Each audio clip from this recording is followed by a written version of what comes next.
muy contento por poder estar aquí, agradecido con Dios por esa bendición. Y bueno, quiero contarles un poquito de lo que estaremos haciendo en esta primera semana. En las mañanas estaremos analizando el tema de la salud emocional a la luz de la Escritura. Estaremos viendo múltiples principios que le ayudarán, a identificar varias cosas. Primero, ¿qué dice la Biblia en cuanto a la salud emocional? ¿No? ¿Y qué principios se desprenden de ella? En un tiempo cuando el tema de la salud emocional está en boga, ¿sí? Porque el tema de la salud emocional está en boga, está en fama hoy en día, en líneas generales hasta en el adventismo, pero se han permeado muchos falsos principios, o se han permeado elementos que no están en armonía con la palabra de Dios. Entonces vamos a extraer de la Escritura varios principios importantes en este tema de la salud emocional, ¿ok? Partiendo de rudimentos que además les permitirán construir sobre ello. Para mí, en el ejercicio de la pedagogía y como alguien que se ha formado en buena medida a través de un ejercicio autodidacta, en el ejercicio de la pedagogía, para mí lo más importante es dejarle herramientas, ¿okay? Herramientas desarrolladas mediante diferentes ejemplos en las clases sobre las cuales ustedes pueden seguir construyendo si hacen esa misma aplicación, es decir, si continúan haciendo esa aplicación en sus vidas. Bien, esta semana también vamos a tener como referencia en Mente, Carácter y Personalidad, algunos segmentos de Mente, Carácter y Personalidad, que hará asignado para sus lecturas. Y bueno, y después vamos a tener una clase que para mí es central en ese sentido. Estaremos compartiendo también acerca de la justificación por la fe de lleno, ya que es en realidad la gran solución a los problemas emocionales.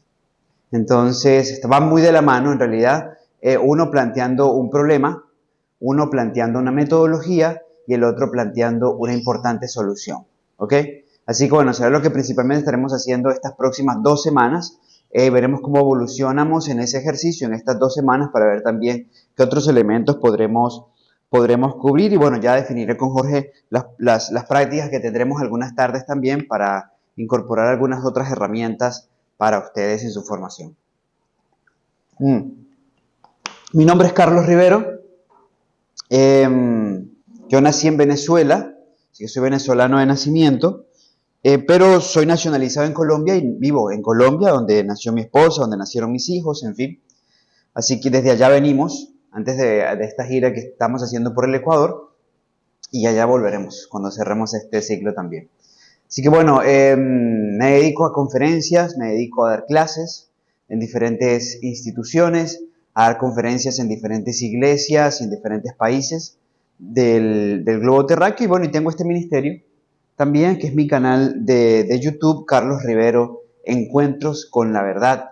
Requisito importante para que puedan aprobar la clase, que estén suscritos. Si no, la perdieron, ¿ya? Bueno.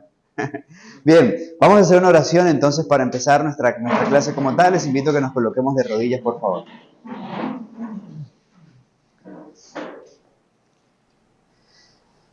Querido Padre, te quiero dar muchas gracias porque me has permitido llegar a este lugar. Gracias, Señor, porque tú has emparejado las cosas, porque tus planes, tus propósitos no conocen ni premura ni demora.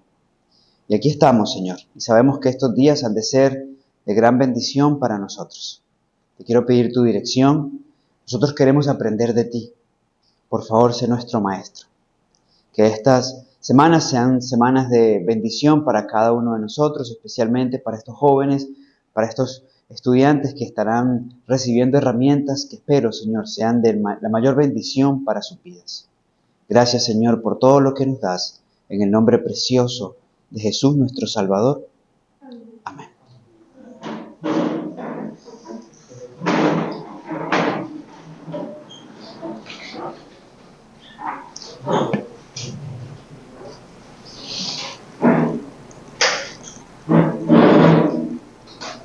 Vamos a comenzar con un punto importantísimo.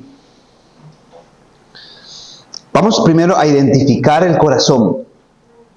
cosa que es base trascendental a la hora de entender los principios bíblicos en cuanto a la salud emocional. Lo primero es identificar a lo que la Biblia llama corazón.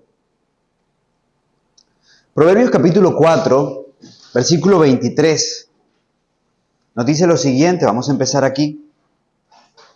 Sobre toda cosa guardada, guarda tu corazón, porque de él mana la vida, dice el texto. Sobre todo lo que vayas a guardar, guarda el corazón, porque de él mana la vida. Proverbios 4, 23. Verán, la Biblia aquí nos está diciendo que hay muchas cosas que hay que guardar. ¿Sí? Eso está claro en el texto. Hay mucho que guardar. Hay que guardar el hígado. Sí. El hígado cumple 500 funciones diferentes. Según la ciencia, 501 si no tienes vesícula, 502 si no tienes vaso, 504 si no tienes apéndice, en fin. Y pare de contar. Y eso comprobado, porque se estima que en realidad cumple muchas más. ¿Hay que cuidar el hígado? Claro, hay que cuidar el hígado.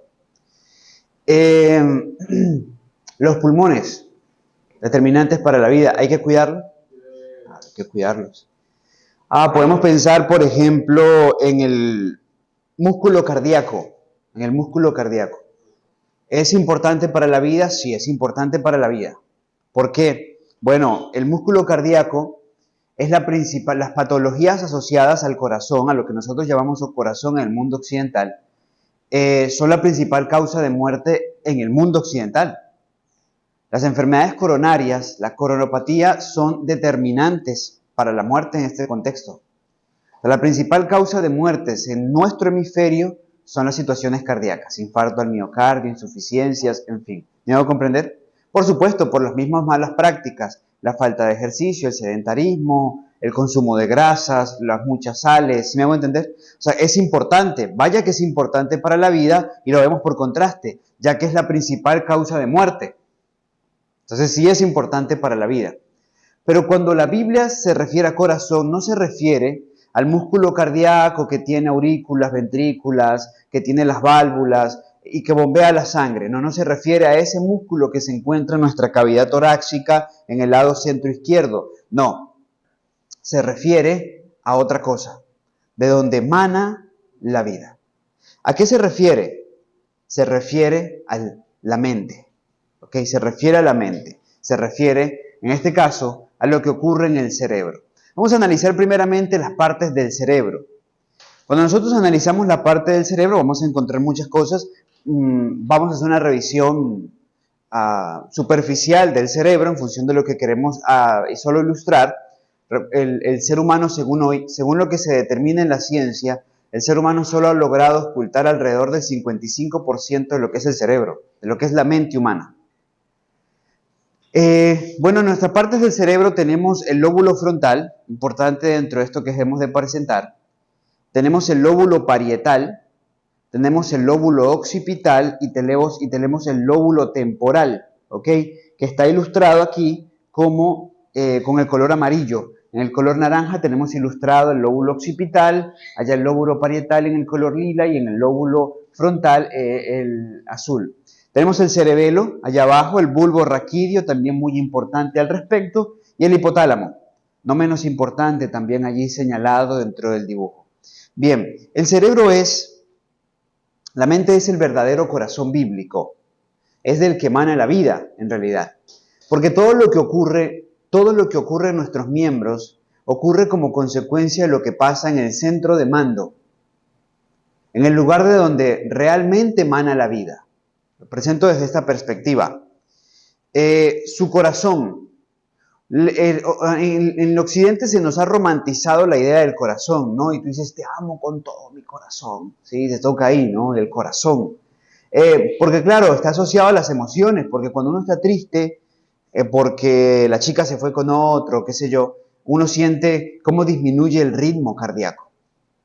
Pero también cuando está con la persona, se le apareció la persona y demás, entonces uno siente la frecuencia cardíaca acelerada. Por supuesto, aquí hay múltiples factores, pero lo que ocurre en el corazón ocurre básicamente por lo que está pasando en la mente. porque es en la mente donde se procesan todos estos elementos en realidad que hacen que el corazón se deprima o que se acelere, que baje su frecuencia cardíaca o la aumente. Cuando nosotros decimos, tengo una presentación, tengo que predicar y siento como las vísceras activas, si estoy enamorado lo llamamos las mariposas, ¿ok? Y demás, bien, y tiene una profunda connotación emocional, lo que está pasando aquí es consecuencia de lo que está pasando aquí. ¿Me hago comprender? Este es el centro de la vida en todo aspecto y sentido. Por ejemplo, para que el ser humano pueda vivir, se necesita homeostasis. Yo hago mucho énfasis en la homeostasis porque la homeostasis es básicamente en el cuerpo como una ilustración de equilibrio. ¿Ok? Sin esto,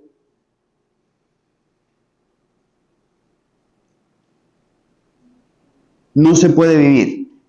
Y yo hago mucho énfasis en la homeostasis en el sentido del equilibrio porque realmente es algo que adolecemos mucho los seres humanos. Y se lo planteo inicialmente desde la perspectiva espiritual, aunque luego vamos a analizar lo que ocurre mentalmente y por qué las personas tienden a desequilibrarse en dos extremos. Pero vean, por ejemplo, el caso del apóstol Pedro.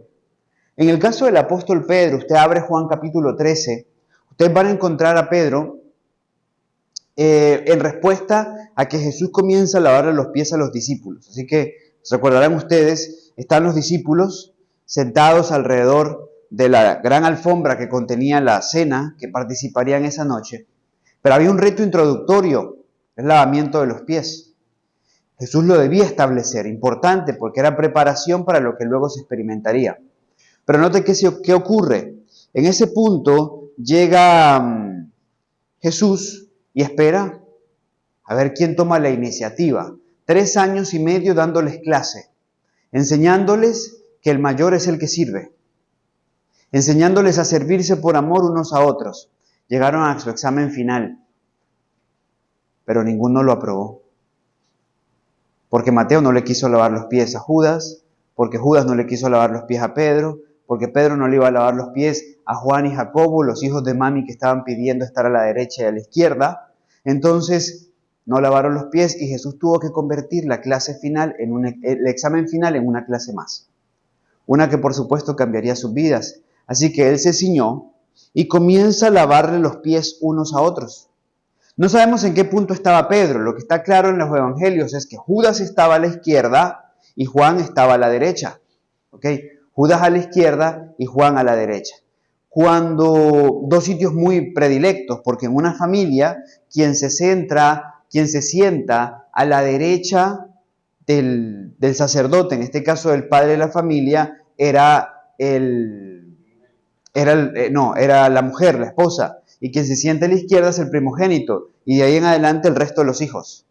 Bien, así que tenía los dos puestos más trascendentales en ese orden alrededor de Jesús.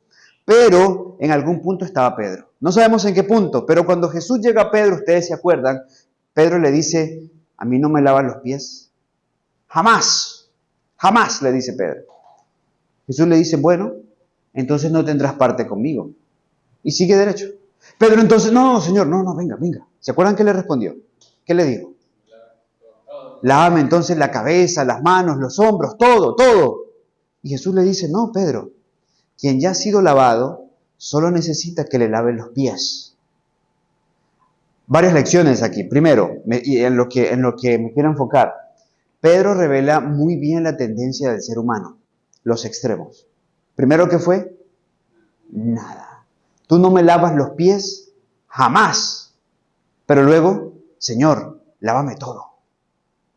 Jesús le dice, Pedro, yo no te dije nada, ni te dije todo. Te dije los pies. Esto nos pasa mucho a nosotros los seres humanos. Por eso es que bien nos dice Pablo en 2 Corintios 4, debéis aprender a no pensar más de lo que está escrito. Entonces hay quienes Dios les dice los pies y no le quieren dar los pies. Y hay quienes Dios le dice los pies y le quieren dar los pies, las rodillas, los hombros, la cabeza. Si Dios te está pidiendo los pies, Él sabe por qué te está pidiendo los pies. ¿Se me va a comprender? Y esto es evidencia clara de lo que pasa con los seres humanos. Spoiler de lo que veremos en ese punto de extremos, lo que pasa en la mente extrema. Nótese, una persona que viene experimentando el mundo, estoy hablando inicialmente de un contexto espiritual para llegar a donde quiero llegar, que viene experimentando el mundo y experimenta muchas cosas de libertinaje y demás en el mundo y llega a las cosas de Dios, es de las más tendientes a irse al extremo del formalismo, del frío formalismo. ¿Me hago entender? Porque ya probó el mundo. Entonces ahora quiere irse al frío formalismo. ¿Cómo es el frío formalismo? O sea, es una experiencia donde comienza a aplicar todas las formas posibles sin ningún tipo de mediación. ¿Me hago entender? Es decir, por ejemplo, porque llega el sábado no nos podemos bañar, el sábado que nadie lave platos, el sábado que... Y no solamente es que se centra en la forma, es que su experiencia se desarrolla solo en torno a formas, ¿ok? Lejos de fondos y realidades espirituales.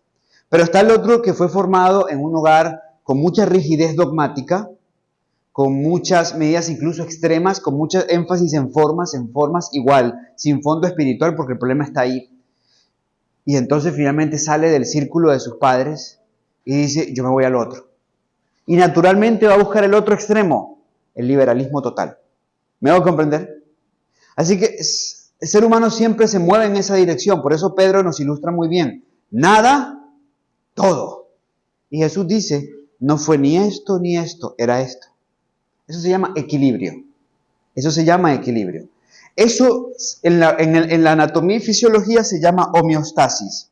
La homeostasis es equilibrio. Por ejemplo, la vida solamente se puede preservar gracias a la homeostasis. La muerte llega como el resultado del rompimiento de la homeostasis. ¿Me hago comprender? Cuando se rompe la homeostasis, llega la muerte. Por ejemplo, nuestro cuerpo tiene una temperatura base. Nuestro cuerpo, por lo general, oscila entre los 36 grados centígrados y los 36.5. La de los hombres suele ser más estable en ese sentido, la de la mujer va a variar por ovulación y todos estos elementos. Pero por lo general oscila aquí. ¿Okay? El ser humano tiene un rango más o menos en este sentido. Él puede bajar hasta los 35 y puede alcanzar a subir aún sin que corra riesgo su vida y de una forma controlada hasta los 41 grados. ¿Ok? Entonces estamos hablando de grados centígrados. Bien. Es decir, podemos ir más hacia el calor que hacia el frío. ¿Sí? Es decir, si su cuerpo baja a 34.5, por decirle algo, ya estamos hablando de una hipotermia. Estamos hablando de un muerto. ¿Me hago comprender? Su temperatura interna, me refiero.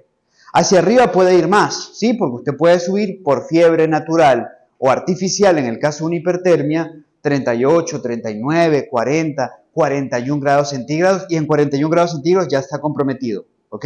Porque ya puede comenzar a tener alucinaciones, la mente puede comenzar a afectarse. Y si estamos hablando de un niño, puede llegar a tener un daño irreversible, ¿ok? Un daño irreversible para el resto de su vida. Pero pongámoslo como punto máximo, ¿ok? Bien, partimos de este punto que es el equilibrado y luego puede irse hacia arriba o hacia abajo dependiendo de un proceso artificial, natural o de una patología. La homeostasis se encarga de eso, de regular esto. Pero fíjense el papel del cerebro. Resulta ser que estoy haciendo ejercicio, está haciendo mucho calor y estoy haciendo ejercicio, algún tipo de ejercicio y mi temperatura interna comienza a aumentar. Los sensores de la dermis envían un mensaje al cerebro. Y el mensaje es, la temperatura está elevándose. ¿Ok? Y si sigue elevándose más, corremos peligro. El cerebro, que es el centro de mando de quien manda la vida, manda una respuesta. Es el receptor. Y entonces manda una respuesta. La respuesta al cuerpo es, hay que bajar la temperatura. ¿Qué lo pone a hacer? Suda.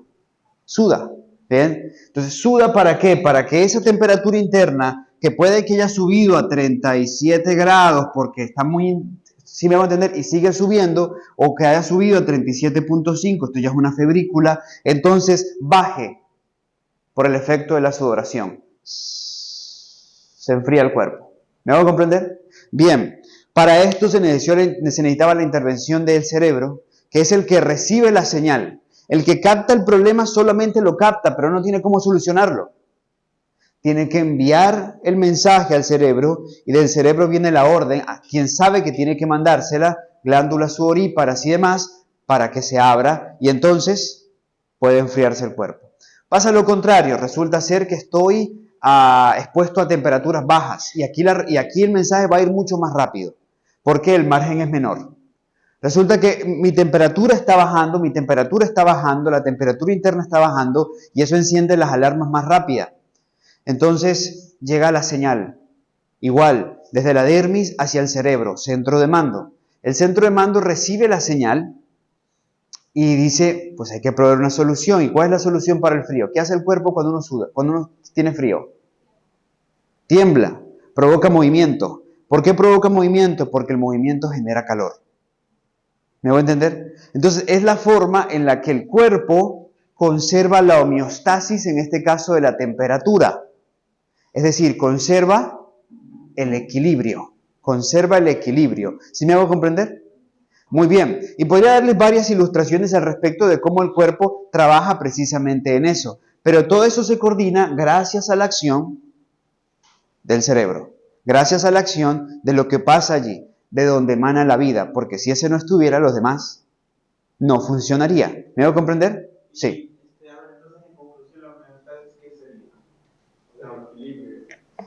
A la luz de lo que estamos tratando de ilustrarles es el proceso del cuerpo mediante el cual se conserva el equilibrio y por ende la vida del ser humano. Y lo llevo, ojo, y lo insisto en esto, y lo llevo a lo espiritual porque lo físico solo es un vehículo también para entender lo espiritual. ¿Ok? Nuestro cuerpo lleva los signos, las señales del plan de la redención. ¿Okay? Y cuando estudiamos anatomía y fisiología, la anatomía y la fisiología es una constante revelación del plan de la salvación. Se los voy a ilustrar de otra forma también ahora, pero nótese, en ese contexto, la vida espiritual corre peligro cuando se rompe la homeostasis espiritual. Cuando se rompe la homeostasis espiritual, la vida espiritual corre peligro. Por eso una de las cosas en las que Satanás trabaja es en el rompimiento de la homeostasis espiritual. Su preocupación, parte de su mayor esfuerzo es eso. Y vaya que afecta, por supuesto, afecta a la obra. Y no solamente afecta a quienes caen en el rompimiento de la homeostasis, sino a quienes se encuentran alrededor de en quienes se rompe la homeostasis. ¿Saben por qué Martín Lutero nunca aceptó el sábado? Y aquí entro en un detalle teológico, histórico. Martín Lutero nunca aceptó el sábado porque cuando él estaba en Wittenberg, ya había clavado las 95 tesis de Wittenberg, ya se había dado el concilio de Worms, la dieta de Worms, ya él ya había sido secuestrado por el duque de Sajonia y él se encontraba en Wartburg traduciendo la Biblia a la lengua alemana, una de las mejores traducciones, por cierto. Y en Wittenberg y en varios lugares, Worms, en varios lugares, Colonia, se desató, un oleaje fuerte en contra del catolicismo, pero muy caracterizado por el fanatismo. Muy caracterizado por el fanatismo. El fanatismo es el punto más exacerbado de un extremismo. ¿Sí me va a entender? No todo extremista es fanático. No todo extremista es un fanático. Alguien puede tener un extremo en su vida y no ser fanático, ¿ok? Pero todo fanático es extremista. Porque rumbo al fanatismo uno pasa por el extremismo. ¿Me va a comprender? Ahora, y que se puede entender y que se puede tirar a dos vertientes. En dos vertientes, como ya les expresé. En lo ultraconservador, para tratar de colocarle un rubro, un título, identificarlo más fácilmente, o en lo ultraliberal, ¿cierto? Bien, entonces, en este contexto, Martín Lutero no lo aceptó porque justamente uno de los reformadores que había aceptado, de los que había aceptado el sábado, estaba promoviendo el sábado, había caído en los fanatismos en Wittenberg. Y esto afectó a Lutero porque Lutero dijo, no, esto no es. Esto no es porque eso es extremismo. Y no aceptó el sábado por eso. Por eso es que Satanás siempre, después de cada arrebatamiento, provoca movimientos extremistas. 1844. Dentro de los que siguieron creyendo en el mensaje adventista habían 3 grupos. Los que siguieron poniendo fechas, liderados por Joshua B. Himes, donde quedó Miller antes de morir. Los que deciden estudiar la Biblia, conscientes de que la fecha era correcta, pero el acontecimiento fue correcto. El primer grupo dijo, miren, el acontecimiento es correcto, pero la fecha no era. Sigamos poniendo fechas. El segundo grupo dijo, la fecha es correcta, pero nos equivocamos de acontecimiento. De ahí nace la Iglesia Adventista del Séptimo Día. Pero el tercer grupo dijo, la fecha y el acontecimiento son correctos. Pero ¿dónde está Jesús? Ya llegó. Está entre nosotros. Eran los espiritualizadores. Comenzaron a comportarse como niños. Comenzaron a decir que ya estaban libres de pecado porque Jesús estaba entre ellos. Comenzaron a practicar cosas en las que finalmente evoluciona todo este engaño para terminar en la carne santificada y muchas cosas más adelante. Bien, fíjense, siempre después de un reavivamiento, Satanás va a provocar rompimiento de la homeostasis, que trae oprobio y muerte. Oprobio y muerte. Esto en el contexto espiritual, pero eso no es nuevo. Por eso es que el apóstol Pablo, en el libro de Efesios,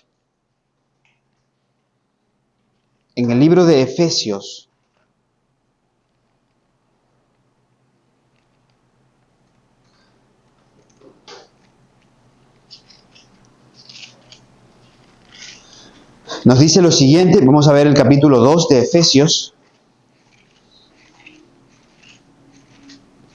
Cuando uno va a estudiar o quiere entender lo que un autor bíblico está diciéndonos, es importante entender a quién le está escribiendo para comprender lo que implican esos elementos. Por ejemplo, Pablo aquí le está escribiendo a la iglesia de Éfeso. La iglesia de Éfeso es una iglesia no judía, o sea, es una iglesia de gentiles, ahí vivían gentiles en Éfeso. Era la ciudad más importante de Asia Menor, tenía una de las 7 maravillas del mundo antiguo, el templo a la diosa Artemisa o Diana, y se practicaba mucho espiritismo. De hecho, cuando el evangelio llega allá, los primeros conversos que eran gentiles tenían estos libros que cuenta Hechos capítulo 19, que cuando se entendieron el mensaje dijeron, nosotros no podemos mantenernos con esto. Así que, ¿qué hicieron? Los quemaron. Y la mensajera de Dios dice que para 1884 el valor de esos libros eran $10,000, equivalente a $10,000, lo que hoy serían aproximadamente $380,000. O sea, era bastante dinero lo que ahí se quemó. Bien, era esa ciudad, era la ciudad de Éfeso. Él les está escribiendo este mensaje, no eran hebreos, insisto en eso, y les dice en el versículo 20 del capítulo 2. Bueno, leamos desde el 19 para que no quede pendiente la idea. Le dice, ya no sois, Efesios 2, 19, 20 y 21. Así que ya no sois extranjeros ni advenedizos, sino conciudadanos de los santos y de la familia de Dios. Le está hablando a los gentiles. Por eso es que les dice, ya no sois extranjeros. No, ya sois conciudadanos, ¿verdad? Vosotros también. Y ahora dice, edificaos sobre el fundamento de los apóstoles y profetas, siendo la principal piedra del ángulo Jesucristo mismo, en quien todo el edificio, noten esta expresión, bien coordinado, va creciendo para ser un templo santo en el Señor. Cuando las personas leen este versículo 20 de Efesios, piensan que Pablo está haciendo alusión a la piedra del ángulo que venía hablando Salmos en profecía, y que en la cultura hebrea, en la infraestructura hebrea, que tenía muchas particularidades, era utilizada como esquinera, como fundamento de la construcción. ¿Me hago comprender? Pero Pablo no le está hablando a los hebreos, le está hablando a personas de la cultura greco-romana. Y en la cultura greco-romana, la piedra del ángulo es otra cosa. El año pasado, entre septiembre y octubre, estaba en Europa, estaba en unas conferencias allá, estaba en Roma, en Milán, en los valles valdenses, también del lado francés y en España. De ahí grabamos una serie documental que justo el primer capítulo lo estrenamos este sábado pasado. Así que si no lo han visto, espero que lo puedan ver, va a ser de gran bendición para sus vidas. El siguiente capítulo se estrena ahora, en unos 12 días más o menos. Bien, cada 15 días se va estrenando un capítulo, son 27 capítulos de toda esa serie que le va a llevar a recorrer la historia del cristianismo desde el lugar donde pasaron las cosas. Bueno, estaba justamente allá y tenía la oportunidad de conversar con un buen amigo, el pastor Daniel Pispisa, que nos ilustró mucho en cuanto a algunos lugares. Y recuerdo que en un punto, estando en Roma, me lleva a un lugar donde se conservaba un puente antiguo romano. Allá se conservan muchas cosas del imperio del primer siglo y que hoy sirven básicamente para la observación, para el análisis y el estudio. Y así como está la Vía Apia, el Panteón, está también un puente. Y él me dice, ¿te acuerdas de Efesios 2:20? Y yo le digo, sí, edificado sobre la principal piedra del ángulo, Jesucristo mismo. Me dice, ok, en la cultura greco-romana, la piedra del ángulo no es lo mismo que en la cultura hebrea. Es esto, y me lo muestra. Y me muestra la piedra del ángulo, que aplicaba a los puentes, pero también aplicaba a esto, que en Roma se conserva mucho más de estos, que son los acueductos. Pero los acueductos que tienen secciones aéreas, tienen partes importantes que van por el aire, ¿ok? Que van por el aire. Bien. Me mostraba, mira, esa es la piedra del ángulo, esa es la piedra del ángulo, esta es la piedra del ángulo. ¿Qué hace una piedra del ángulo? Equilibraba. En la construcción equilibraba. ¿A qué se refiere esto? Es decir, por el tipo de puentes que se le iban a hacer ellos, era la piedra que evitaba que se desbalancearan los pesos en el puente y por ende se desplomara. ¿Me hago comprender? Y no solamente esto, sino también en los acueductos. Me dice, en otras palabras, cuando Pablo dice aquí piedra del ángulo, está hablando de equilibrio, no de fundamento. Por eso es que luego en el versículo 21 dice, en quien todo el edificio bien compensado, dicen algunas versiones, esta dice bien coordinado, ¿ok? Y es importante esa expresión. Ahora, es muy importante esto, porque claro, Pablo es consciente de esto.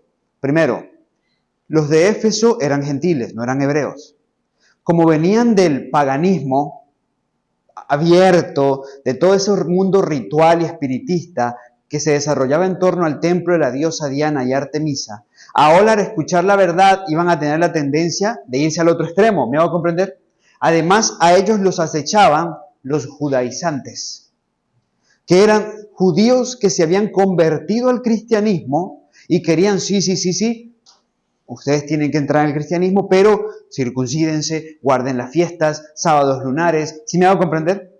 Entonces Pablo sabía que estos estaban al acecho y les dice a los gentiles, hey, sobre Jesús edificamos en homeostasis, es decir, en equilibrio, siempre en equilibrio. Porque sabía muy bien Pablo que en cualquier orden, el rompimiento de la homeostasis espiritual era muerte. En el contexto de Pablo, el rompimiento se ejemplificaba en dos grupos que acechaban constantemente. Por un lado estaban los nicolaitas, de quien nos habla Apocalipsis, y por otro lado estaban los judaizantes.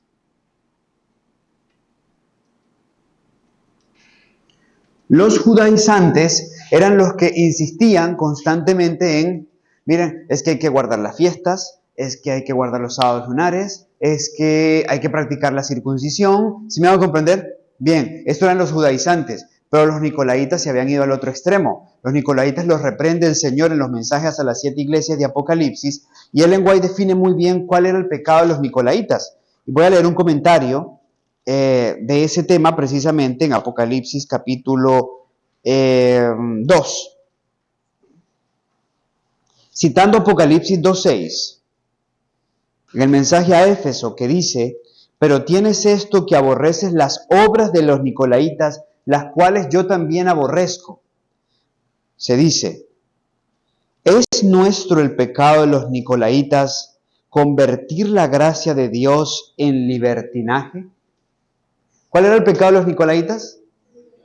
Convertir la gracia de Dios en libertinaje. Y luego dice, se enseña mucho ahora la doctrina del Evangelio de Cristo, la doctrina de que el Evangelio de Cristo ha anulado la ley de Dios, que creyendo quedamos liberados de la necesidad de ser hacedores de la palabra.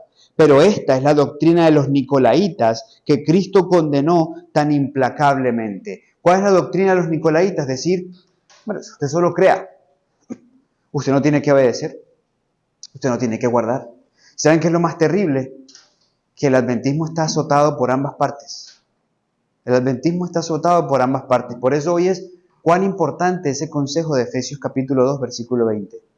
Bien coordinado, con equilibrio, o a la luz de la anatomía y la fisiología, con homeostasis espiritual.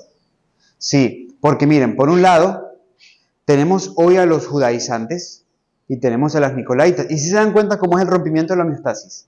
Claro, porque uno te está llevando a un extremo y el otro al otro. ¿Ok?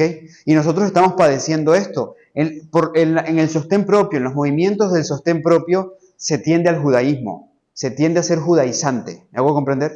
Pero en la iglesia la tendencia es clara hoy a ser nicolaitas, a anular la gracia, o sea, convertir la gracia de Dios en libertinaje. Todo está bien, todo se permite, nada está malo. ¿Sí me hago comprender? Eso es desequilibrio, eso es el rompimiento homeostásico espiritual y es muerte. Es muerte. Ambos son muerte. Entonces, tal como pasa con la homeostasis física. ¿Alguna pregunta en eso que estoy explicando? ¿No? O sea, a mí me pasa algo parecido. ¿Sí? Cuando, no sé, yo estaba antes en el mundo. Entonces... ¿Tú eres Javier? Sí. Ok. Entonces, cuando... Escuché de tiempo más aquí. Sí. Entonces, cuando empecé a acercar a Dios, sí fue bonito porque Dios me supo sanar, ¿me entiendes? Sanar. Pero llegó un punto donde yo, o sea, como que me hice así, un fanático, o como que me fue hasta un extremo. Y lo que pasó es que yo tengo una abuelita, mi abuelita, ella es evangélica. Ella me decía, ella cuando se enteró que yo estaba así en los caminos, ella me dijo, anda paso a paso, me dijo, no vueles porque si no te quemas. Eso me había dicho ella. No vayas más rápido que Los Ángeles. Entonces ella me dijo que vaya paso a paso, pero yo quería volar. Entonces llegó un punto donde como que me desequilibré, y ha vuelto otra vez, ya como que otra vez ya estaba, como que otra vez volviendo atrás, de lo que por ejemplo, ya estaba haciendo las cosas bien así, pero ya llegó un punto donde quería hacerlo con mis fuerzas, que recién lo estaba comprendiendo. Y ahorita sí he logrado comprender que obviamente hay que ir afirmando tus bases paso a paso, pues, en ese proceso con Dios.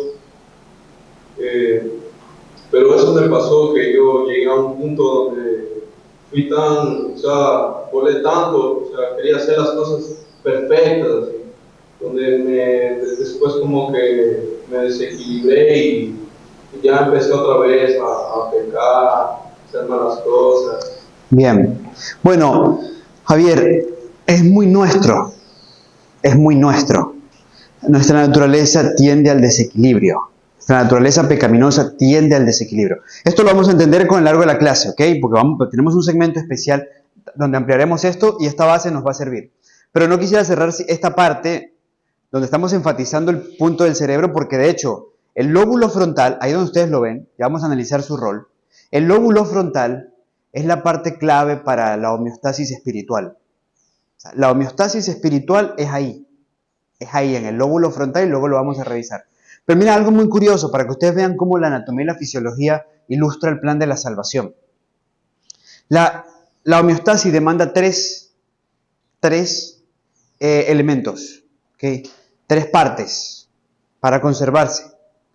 Un receptor, ¿ok? El centro de control y un ejecutor, ¿ok? 3.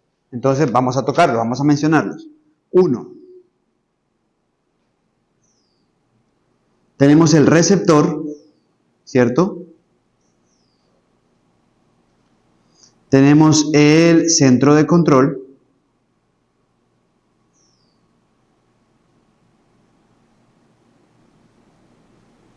Y tenemos también, en este caso, el ejecutor. En el plan de la salvación, las tres personas de la deidad están distribuidas para garantizar la homeostasis. Porque el receptor es Cristo, quien se identifica con nuestras necesidades. Quien, como dice el Salmo 103, se acuerda de que somos polvo. Quien intercede ante el Padre por nuestras necesidades y ha prometido toda respuesta y toda promesa de Dios. ¿Me hago entender? Bien, es Cristo el que recibe tu súplica, diciendo: Padre, Javier necesita fe. Padre, Javier necesita sabiduría. Padre, Tatiana necesita discernimiento. Tatiana necesita paciencia. ¿Ok? Bien, porque está perdiendo la homeostasis. Lo necesita para la conservación de la homeostasis. El Padre está en el centro del control. Y es el Padre el que recibe la súplica de la intercesión de Cristo, a que expresa la necesidad y entonces envía una orden. ¿Y quién cumple la orden? Siempre será el Espíritu Santo. Porque el Espíritu Santo es el que obra en nosotros. ¿Me hago comprender? Y así se conserva la homeostasis espiritual. La homeostasis espiritual demanda también la intervención, como dice el lenguaje, de los tres dignatarios del cielo. El que se identifica con nosotros, al que, como dice Pablo en Hebreos, nos podemos acercar presentándole nuestras necesidades, presentándole nuestras situaciones, porque no tenemos un fiel sumo sacerdote que no pueda compadecerse de nosotros, sino uno que fue tentado en todo a semejanza nuestra, pero sin pecado, ¿cierto? Y él entonces presenta al Padre, y el Padre entonces, quien nos ama, como Jesús dijo, porque el Padre también os ama, enviará una respuesta. Y la respuesta siempre está comprometida en función de la obra del Espíritu Santo. ¿Ven cómo aún la anatomía humana revela el plan de la salvación en el gran conflicto? Bien, pero todo esto es posible gracias a lo que ocurre en nuestro cerebro. Gracias a lo que ocurre en nuestro cerebro, que, como les dije hace un momento, es perfecto para ilustrar que efectivamente de él mana la vida. Pero podríamos utilizar muchos otros ejemplos para poder ver por qué la Biblia de verdad dice que de él mana la vida. Porque efectivamente de él mana la vida. ¿Ok? Su corazón puede tardar algunos minutos sin latir. ¿Ok? Y usted puede ser reinsertado a la vida. ¿Me hago comprender? El cerebro no. Muerte cerebral, no hay nada que hacer. Además, desde ahí se coordina todo lo que ocurre en el cuerpo. Y voy aún más allá. Y es desde ahí, precisamente del cerebro, donde se pelea, es el verdadero campo de batalla donde se pelea cada conflicto. Cada conflicto. Lo que termina pasando afuera ya es el resultado de, es el resultado básicamente de lo que pasó aquí, la batalla que se perdió aquí. Por eso cuando Jesús abordaba el pecado, no lo abordaba en el acto, lo abordaba en el pensamiento. Si alguno codicia una mujer en su corazón, ¿se acuerdan que decía Jesús? Mira, usted no la codicia desde aquí, ¿no? Usted la codicia aquí, ya adulteró con ella en su corazón, ya pecó. Porque, ¿qué está evidenciando? Eso que se consumó aquí, si tiene la oportunidad en la carne, lo va a hacer. Por eso ahí se confirma el pecado. Porque lo que pasa afuera es el resultado de lo que ya pasó aquí. Ahora, miren la diferencia entre mente y cerebro, otro punto importante. Primero, el cerebro es un órgano físico colocado en la cavidad craneal. La mente no tiene una definición única y objetiva. Eso es importante. El cerebro es el órgano físico que tiene propiedades de localización en el espacio. En el caso de la mente, no se pueden aplicar los parámetros espacio-temporal de la física. No los tenemos. El cerebro es estudiado por las neurociencias.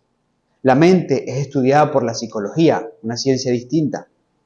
El cerebro es el órgano en el que se desarrollan las facultades mentales, pero la mente implica numerosas áreas del cerebro. Entonces, fíjense, porque a veces suele ver esta confusión, ¿qué es mente, qué es cerebro? ¿Es exactamente lo mismo? No, no es exactamente lo mismo, pero están íntimamente relacionados. Porque el cerebro es un órgano físico, que usted puede ubicar físicamente, anatómicamente, en la cavidad craneal. Pero la mente no tiene una definición única, tampoco objetiva. En muchos aspectos puede ser hasta subjetivo. El cerebro es un órgano físico que tiene propiedades de localización en el espacio, mientras que no se pueden aplicar estos parámetros espaciotemporales de la física en el caso de la mente.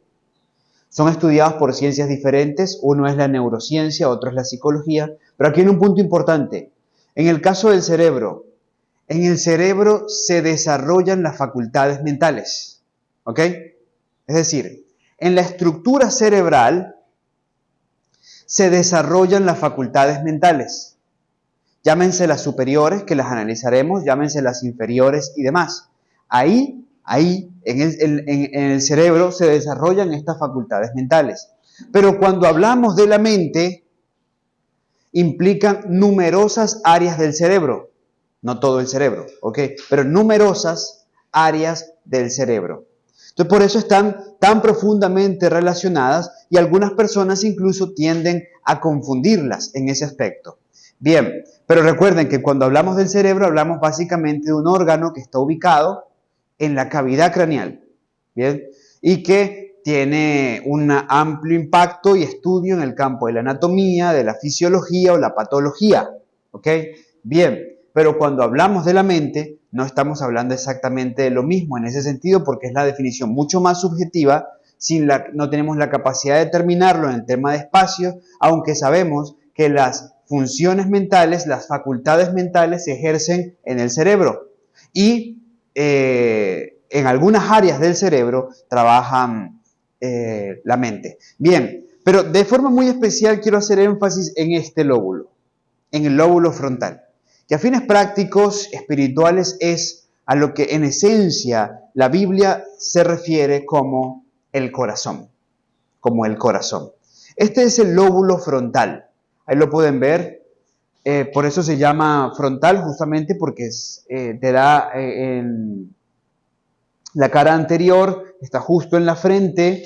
Importante detalle que lo vamos a analizar bíblicamente, está justo en la frente y si lo vemos desde este ángulo, podemos ver entonces el área, el espacio que abarca y todo lo que en ello significa. Cuando hablamos del lóbulo frontal, decimos que el lóbulo frontal es la estructura más grande y desarrollada del cerebro. Está situada en la parte anterior, en anatomía y fisiología, esto es anterior y esto es posterior, ¿ok? Bien, por lo general para uno anterior es lo que quedó atrás y posterior es lo que está por delante. No, en anatomía y fisiología, anterior es lo que está delante y posterior es lo que está atrás. Bien, detrás de la frente, justo detrás de la frente, no se pierdan ese detalle. Es el es el centro del control ejecutivo. Es el centro de control ejecutivo. Entonces quiere decir que desde ahí se da la respuesta homeostásica, ¿cierto? Bien. Responsable de la planificación, de la toma de decisiones, de la personalidad, del comportamiento social, del control emocional y movimientos voluntarios. Varias cosas se enfatizan aquí. Primero, es el lugar donde se ejecuta. Es el centro del control ejecutivo, desde donde se coordina la ejecución. Es el responsable de la planificación. Toma de decisiones, enfatizan esto. Fíjense que se dan cuenta, varios elementos allí están enfatizados en esto, se toma decisiones, en movimientos voluntarios, el control ejecutivo, es decir, es el centro de la voluntad del hombre. ¿Me hago comprender? Y yo le estoy leyendo una definición clínica, una definición médica al respecto del lóbulo frontal.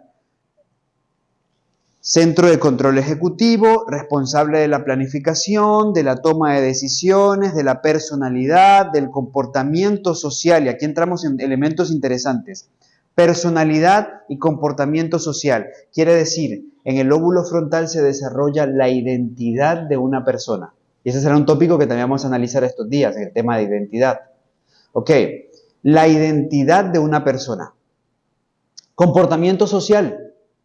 Su conducta, cómo se relaciona con unos, cómo se relaciona con otros, el control emocional, porque en el lóbulo frontal de forma especial operan las facultades superiores y las facultades inferiores del hombre. y los movimientos voluntarios.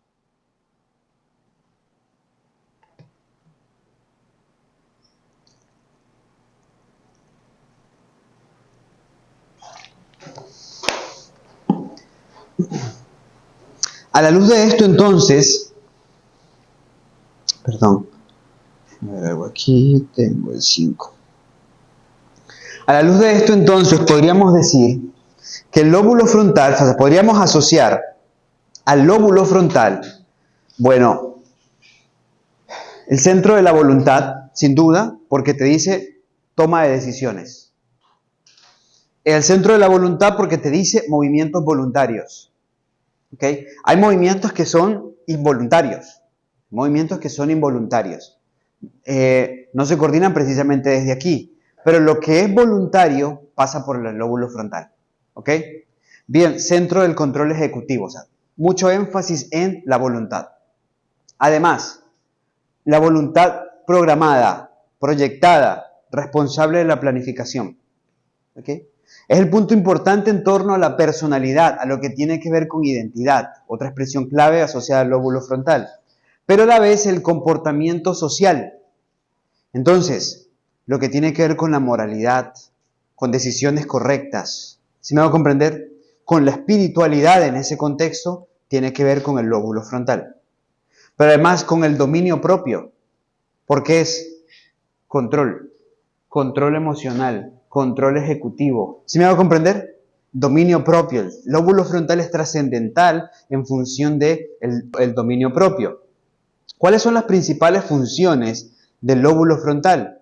Pues fíjense, las principales funciones son, primero, funciones ejecutivas, que incluyen la planificación de acciones, la memoria de trabajo, la resolución de problemas, la flexibilidad cognitiva y la toma de decisiones. Importante.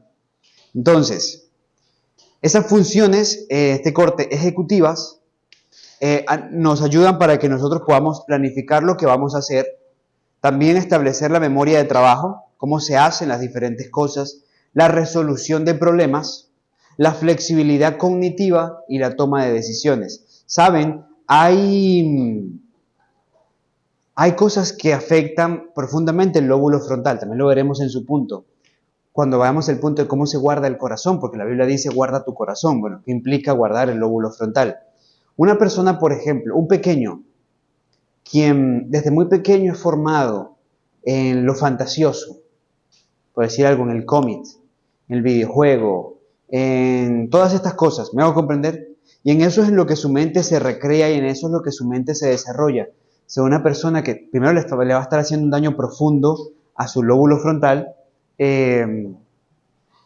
usted se va a dar cuenta que va a tener problemas con la atención y el enfoque. Noten este último principio, esta última función, mírenlo aquí, porque el lóbulo frontal es trascendental para que una persona pueda tener capacidad de atender y enfocarse. Esto adolece muchos niños y jóvenes hoy. ¿Por qué? Porque, entre otras cosas, hacen mucho daño a su lóbulo frontal desde muy pequeño cuando los exponen a todas estas cosas artificiales. Por eso bien dice la inspiración que cuanto menos artificial sea la educación, mucho mejor.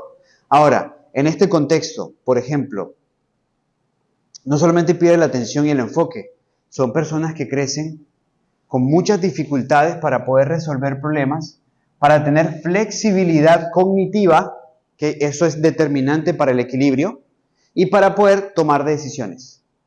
¿Okay? Ya que eso es parte de lo que ahí se desarrolle. O sea, tú puedes planificar acciones, desarrollas memoria de trabajo, en el lóbulo frontal también se desarrolla la resolución de problemas, la flexibilidad cognitiva y la toma de decisiones. Entonces, si el lóbulo frontal está afectado, esto no va a funcionar, ¿me hago entender? O no como debiera hacerlo. Y a veces, y puede que uno intente trabajar de muchas formas, haciéndole al coaching, haciendo diferentes cosas, pero hay un problema subyacente mucho más profundo. Bien, también es el centro del control del comportamiento y las emociones, ya que ahí se gestiona la personalidad. ¿Ok? Por eso, vuelvo, insisto en esto, la identidad. Una persona con identidad, y el daño cada vez más frontal en ese sentido, una persona con identidad tendrá una buena gestión de su personalidad. La superpersonalidad no se gestará a partir de el personaje que admira en la farándula o en el entretenimiento. Su personalidad no se va a gestar por el ambiente social que lo condiciona a ver si es niño, si es niña o si es perro o es lobo, ¿verdad? Como se lucha hoy. Pero también es el lugar donde hay la inhibición de impulsos y la regulación de emociones. Es decir, el lóbulo frontal es trascendental, entre otras cosas, en la inteligencia emocional, en lo que se llama inteligencia emocional. Movimiento voluntario, siempre hay énfasis en lo que es voluntario. Alberga la corteza motora, que es encargada de planificar, de ejecutar movimientos musculares complejos. O sea, es incluso importante tener un lóbulo frontal sano para atletas.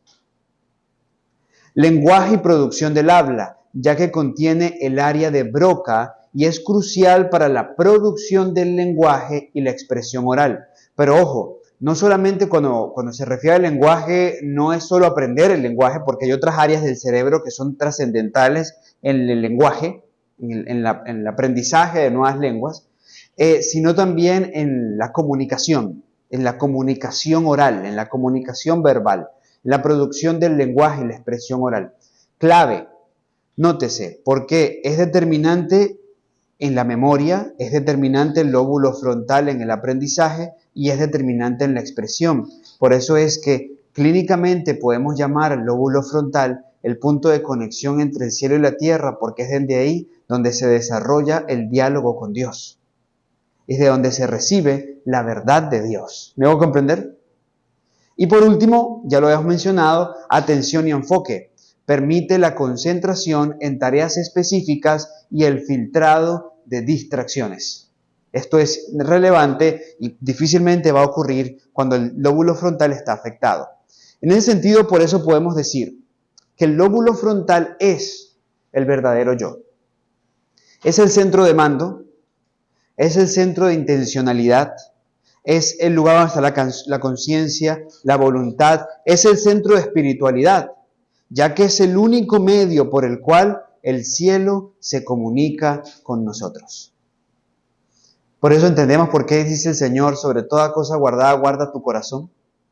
Claro, si lo afectas, seremos víctimas de las distracciones, no podremos entender, no será difícil que nos podamos comunicar con Dios. ¿Saben por qué también es tan bonito el mensaje de vivir en el campo o estar en el campo? Y quizás ustedes ya en estos meses lo han experimentado. A veces el simple hecho de que desaparezca lo artificial, comenzar a estar en un ambiente natural, un ambiente distinto, con características completamente diferentes a lo que podemos vivir y experimentar en Guayaquil, en Quito, en cualquiera de estos lugares, genera un impacto positivo porque va desbloqueando nuestro lóbulo frontal. ¿Me va a comprender? Lo va desbloqueando en función de todo lo artificial y superfluo, en lo que por lo general lo va sesgando, lo va bloqueando, y en un ambiente diferente la conexión con Dios fluye distinto. ¿Me hago entender? Fluye diferente. Y esto, por supuesto, traerá sin duda grandes bendiciones. En ese contexto, recuerdo al profeta Ezequiel, en el capítulo 3 de Ezequiel, en el versículo 22 y 23, dice así: y vino allí la mano de Jehová sobre mí y me dijo, levántate y sal al campo, y allí hablaré contigo. Y me levanté y salí al campo, y he aquí que allí estaba la gloria de Jehová. Ojo, es Ezequiel 3, 22 y 23.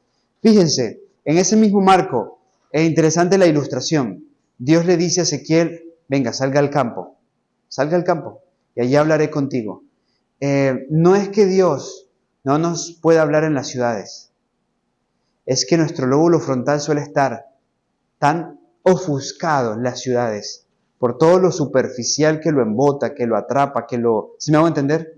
Que lo bloquea y que impide que se desarrolle una de las más conspicuas y preciosas funciones del lóbulo frontal, la comunicación, el área de comunicación entre el cielo y la tierra, lo que venía a ser el arca del pacto, el propiciatorio en el lugar santísimo, en el santuario terrenal. el punto donde el cielo hacía contacto con la tierra. Pero ese punto podía no darse, ese contacto podía no darse si habían elementos que bloqueaban la bendición de Dios, por la cual Dios no podía descender sobre el lugar santísimo el día que le correspondía. ¿Me hago comprender? Bien, pero cuando eso no estaba presente, el contacto era directo entre el cielo y la tierra, y ese debe ser el lóbulo frontal. ¿Me hago comprender?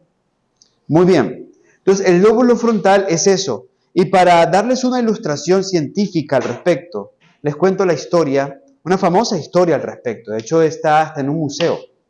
Y es la historia de Phineas Gage. La historia de Phineas Gage es una de las historias más trascendentales en cuanto a este tema.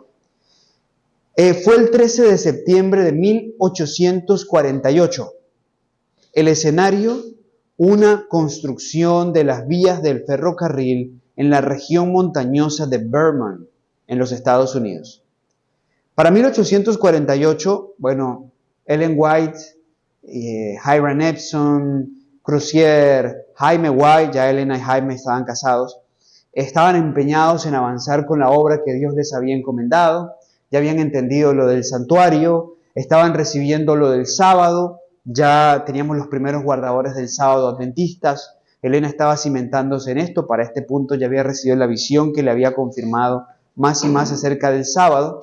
Y bueno, era importante en los Estados Unidos la construcción ferrocarril. De hecho, Jaime también trabajó en la construcción de ferrocarriles. Quizás nunca coincidió con Phineas Gage, pero él estuvo trabajando en las vías de ferrocarril por ese tiempo, porque en ese tiempo era la forma como sostenía la obra, lo que se hacía. Bueno, en la región montañosa de Vermont, Phineas Gage sufrió un accidente. ¿Qué ocurrió? Ese 13 de septiembre de 1848. Nadie imaginaba lo que ocurriría ese día al capataz de la construcción, un hombre respetable de 25 años de edad, Phineas Gage, quien estaba a cargo de las operaciones con explosivos. El equipo cavó un hoyo profundo en la roca. Fue llenado con polvo explosivo. Gage colocó en el hoyo la barra de apisonamiento de 6 kilogramos. Tenía 6 kilogramos de peso y 2.5 centímetros de ancho y 90 centímetros de largo. La barra generó una chispa. Cuando él la coloca sobre la roca, la barra genera una chispa, pero la roca ya estaba llena de pólvora, lo que ocasionó una poderosa explosión. El proyectil entró por debajo del pómulo izquierdo, por detrás de su ojo izquierdo, a través de su cerebro, y salió por donde nace el cabello en la frente. Podríamos suponer que el siguiente episodio sería el funeral de Phineas Gage, pero no fue así, sobrevivió. Y eso es bastante, porque de paso vivía en la era de la medicina heroica, quizás de las eras más oscuras de la medicina. Phineas Gage estuvo aturdido, pero en un corto periodo recobró completamente la conciencia, pudo hablar, inclusive caminar con un poco de ayuda. Sorprendentemente, la herida no se infectó. Phineas sobrevivió y se recuperó casi completamente. Le quedó una cicatriz debajo del pómulo izquierdo y una en la cabeza por donde había salido la barra de hierro. Sin embargo, le quedó un problema persistente. Ya no era Phineas Gage. Antes del accidente, Phineas había sido el capataz más eficiente y capaz que había trabajado para la compañía Rutland and Burlington Railroad. Había sido descrito como un piadoso y referente feligrés.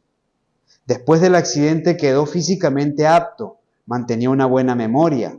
Claro, la parte de la memoria no se había comprometido, pero repentinamente se volvió socialmente irresponsable. Perdió el interés en la iglesia y en las cosas espirituales. La compañía lo despidió. Él abandonó a su esposa y se caracterizó como una persona excesivamente profana. Murió unos 13 años después del accidente. El traumatismo en el lóbulo frontal le costó su personalidad, sus normas morales y su compromiso con la familia, la iglesia y los seres queridos. Actualmente, su cráneo y la barra de hierro están en el Museo Anatómico de la Universidad de Harvard. El trágico accidente de Phineas Gates demostró al mundo de la ciencia que el lóbulo frontal del cerebro es el responsable del razonamiento moral y el comportamiento social. El caso de Phineas Gates es único pero no aislado. En una época hubo cirujanos que realizaban un tipo de operación llamada lobotomía frontal y se volvieron más o menos populares en pacientes que no podían manejar la ansiedad porque después de cortar las conexiones nerviosas del lóbulo frontal, el paciente ya no podía preocuparse. Así que lo que hacían era practicar esta operación para que sencillamente el paciente ya no se preocupara por nada. En la actualidad, esta cirugía rara vez se realiza, ya que incluso incapacita a un individuo para tomar decisiones, ajustarse socialmente y el individuo se vuelve sin inhibiciones cuando no le dan lo que desea en el momento que desea. En la actualidad, existe una gran evidencia científica que comprueba que el lóbulo frontal es la base de la espiritualidad, la moralidad y de la voluntad. El caso entonces de Phineas Gates confirma lo trascendental que es el lóbulo frontal, desde lo moral, lo ético, hasta lo espiritual. ¿Me hago comprender? Y por eso es que su cráneo y la barra están hoy en el Museo de Harvard, justamente donde se abordan temas que tienen que ver con la mente y con lo que es la anatomía y la fisiología humana. En otras palabras, podemos llamar al lóbulo frontal como la base de la voluntad y el poder de elección. En otras palabras, el yo verdadero del hombre. El verdadero yo del hombre. El corazón del hombre. Cuando Dios nos dice, dame, hijo mío, tu corazón. Cuando Jesús dice, porque del corazón vienen las malas, Cuando se habla de estos elementos, engañoso es el corazón, más que todas las cosas y perverso, ¿quién lo conocerá? Cuando nos dice la entrega del corazón, cuando nos dice un nuevo corazón, se refiere a lo que pasa desde aquí o se puede obrar aquí. ¿Me hago entender? Así que ese es el corazón bíblico. Ese es el corazón de la Biblia. Y insisto, con un énfasis especial en el lóbulo frontal. Vamos a hacer una pausa en este punto.